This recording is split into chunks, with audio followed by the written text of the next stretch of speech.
so critical grace theory, this idea that critical grace theory is the first article I wrote.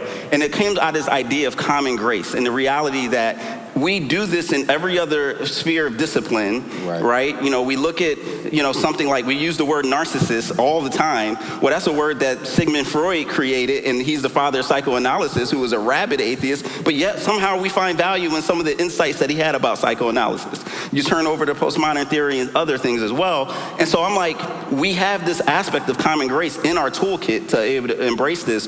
Why is this such a big deal?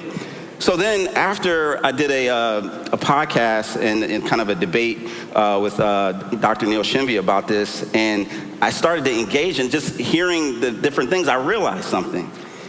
That part of the issue is not critical race theory at all. It's the fact that people have an uncritical race theory. They have a theory, a perspective on race that is uncritical.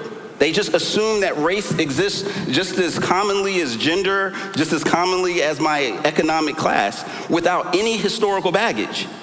And because of that, anything that therefore critiques the racial caste system that we have must be critical race theory.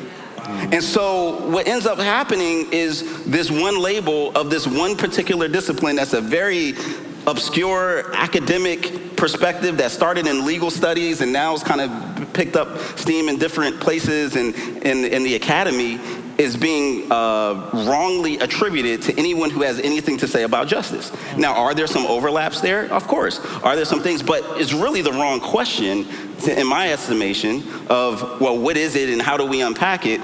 But it's, and also because it's such a broad definition that many people don't even have the same perspectives